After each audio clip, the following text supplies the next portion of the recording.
Okay, so I'm waiting to go to class and I'm trying to have a bite to eat, so I'm sorry if my mouth has food in it. But so I haven't really been led to add any more to the autism video that I made. I really believe that there's a variety of things that could be happening, so each individual situation has to be looked at. There's so much environmental issues that could be the reason as to why someone may be experiencing autism. There's some research that shows that language can be not connected, but like there is a translation that can happen, I guess, or like a tool that can be used to communicate in a different way. As I mentioned with, I don't remember the young lady's name, but where she was communicating through a computer. So, and then there's been some posters that have commented about different things environmentally that can contribute to autism or have been found to contribute to autism. There's just so many different things that sometimes we're left with this, like, not knowing the exact reason, and we have to rely on God. And I believe that's why God led me to make that video mostly about faith, because there's some things that's what we have to rely on. So really, faith, and the portion that I talked about that with the different kinds of faith, because we should never feel condemned that, my son or my daughter or I'm not getting healed or my circumstances are not changing because I don't have faith. Sometimes it's not about your particular faith. So you just kind of want to do like a checklist of like, okay, I've checked this. My walk is fine. Excuse me. I just burped. My walk is fine with God. My faith is intact. I'm aligned with his will. I'm praying, I'm reading, and then sometimes it's just a matter of like, we're in this world that is full of iniquities and challenges, and there's the supernatural activities that's happening that we have no control over, other than staying the course and staying in faith and just not allowing them to beat us spiritually. So there's really no exact answer sometimes. So that's why I believe God has not led me to add to that video, and that the information about faith was enough. So the various types of faith that there are covered in that, and I think I'm going to do a video to just recap just faith alone, and I'm going to put some links to some good pastors that speak on faith. There's also in my fave folder some a good how do you know when you're under spiritual warfare. So it's a really good video. Only thing I would add is that the only true way to fight spiritual warfare is with the Word of God. Literally, when demonic forces or Satan is like one entity, so I doubt very much that everybody's under attack of Satan, but it's like an umbrella term that we can use that, Satan, it's Satan or the devil, but more than likely it's a lot of his little fallen angels that have followed him. There's a lot of good pastors, and I'll try to, in my faves, add like the ones that talk about it. I'm also going to add some good churches that are doctrinally sound that you could look for in your area if you're looking for a church. But what I wanted to actually make this video about was PTSD, because I'd mentioned to one of the subs that I would, and I've been delivered from PTSD. I recognize, and please understand that what I talk about is my personal experience alone. There are various degrees of PTSD, and each individual has to be, like, you have to consider your own individual situation. I haven't learned yet how to do like where you show a video or a clip of a video and then you add it to your video. Like, I don't know how to do that yet. So, but there's a video of a cat. It's a cartoon where the cat is at a door and it's trying to get out. Oh no, it's trying to come in because it's hungry. And it gets locked out of the house. And he's trying to get in, and he can't get in, and he's knocking, and he's doing all this stuff, and so he's throwing everything up against this glass door, and he can't, nothing breaks it.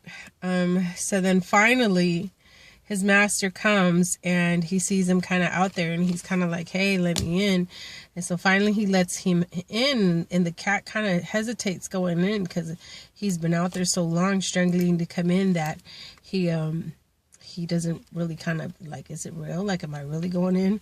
And so he kind of tiptoes in. If you could watch it, I hope I'm not messing this cartoon up. So, but by the time, maybe I shouldn't tell you. Nah, whatever. If you're going to go watch it, pause it now and go watch it and then come back because it's going to be a spoiler. So, spoiler alert. So, so the cat comes in and the guy kind of closes the door. And when he closes the door, it shatters. And then the guy's kind of like, hey, like, how'd that happen? And the cat's kind of like, oh, well, at least I'm in. So the point of that, or the takeaway from that is that, sometimes things happen and things happen and things happen and things happen, and then there's a breaking point.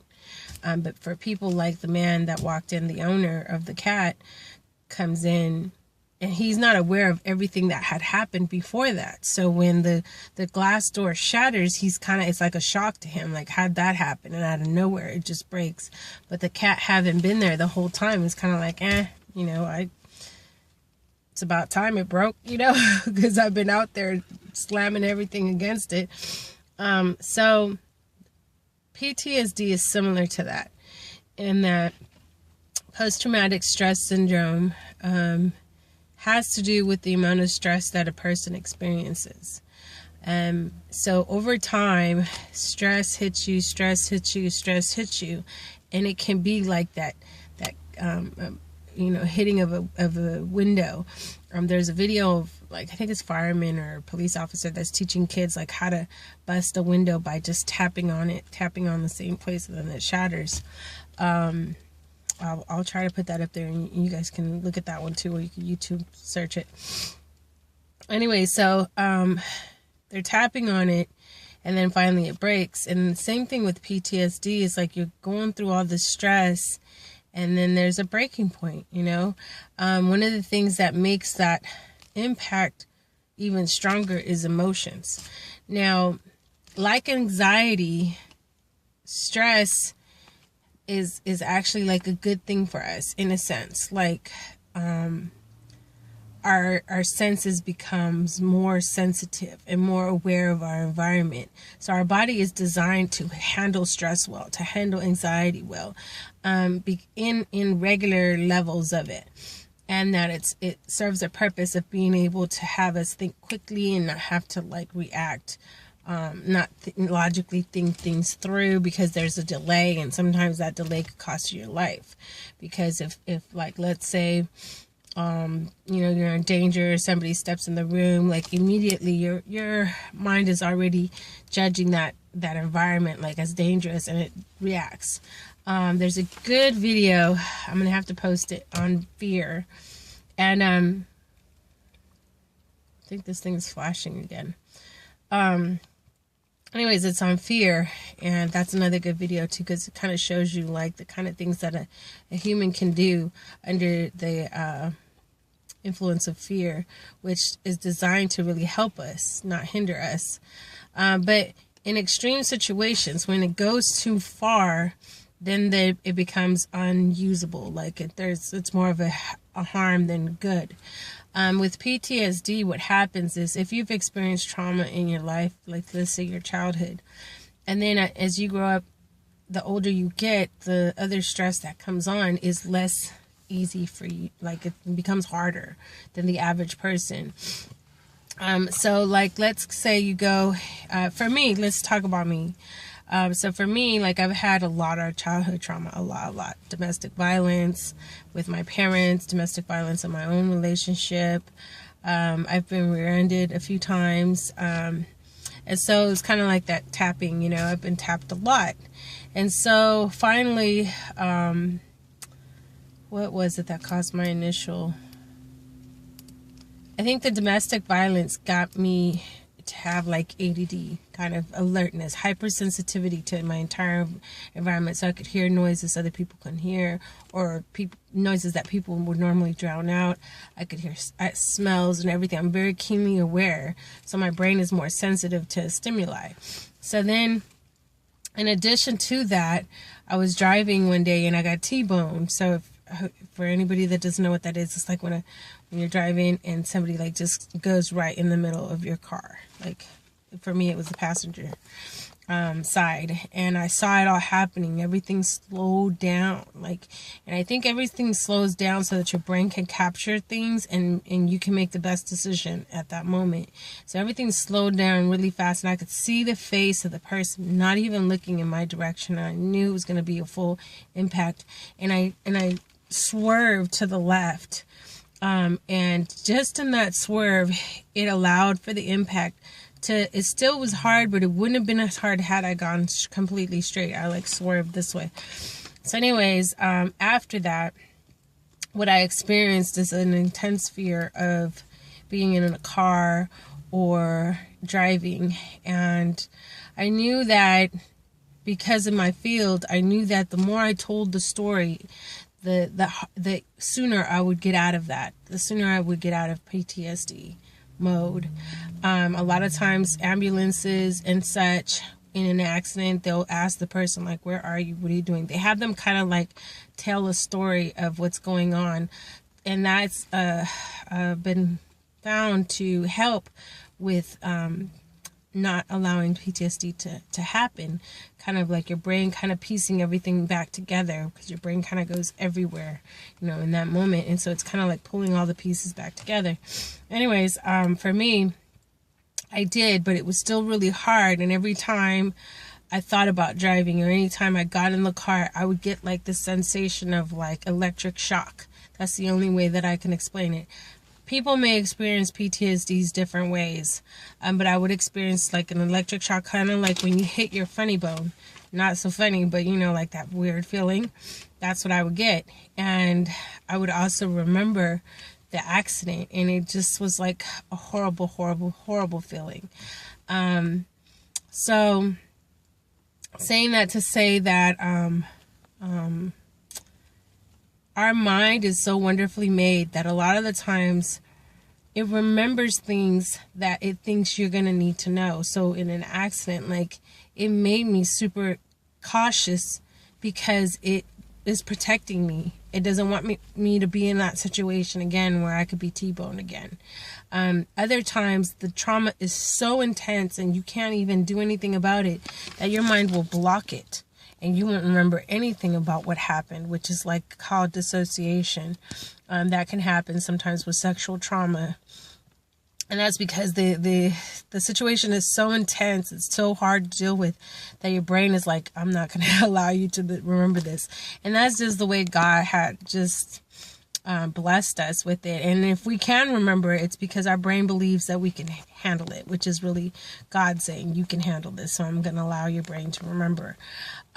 So when you're in PTSD mode and you can remember, it's actually supposed to be to benefit you. But a lot of the times it can be very harmful still to us, the experience. But it still thinks it's better that you remember and are safe and not remember at all, and something could happen to you.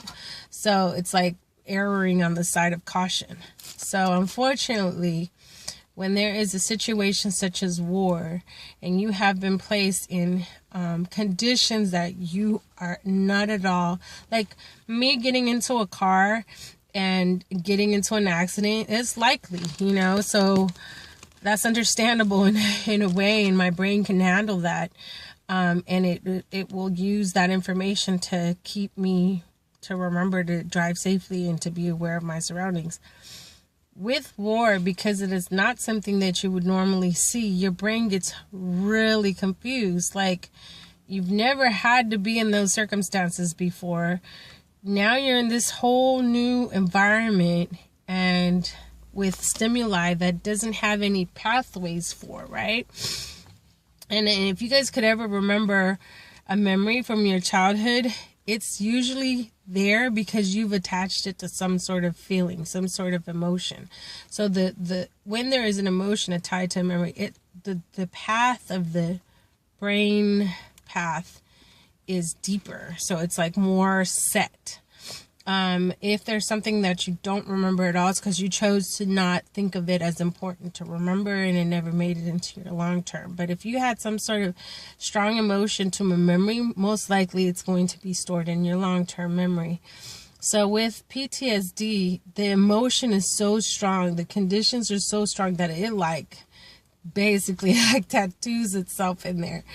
And I mean, it's not funny, but it's just so intense, and I'm trying to just relay how intense it is that it's in there, that is why your brain has such a hard time letting that go. But what's good and what works for me was just, you cannot re-expose yourself in war. It's not safe. I mean, you might be doing that by going back out. If you're a veteran, having gone back out may re-expose you to it.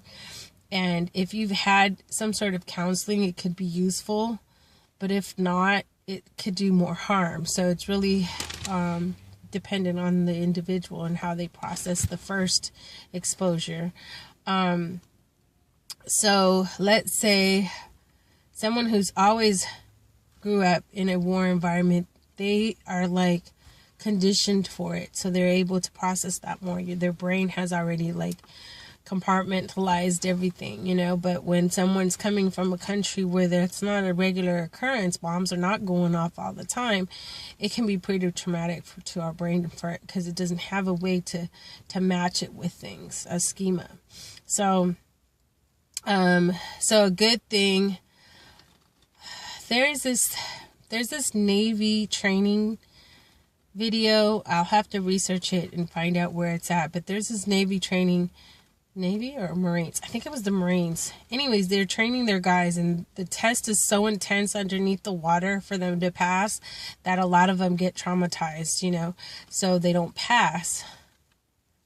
Oh, this thing's going to turn off. Anyways, they don't pass. I'll keep talking.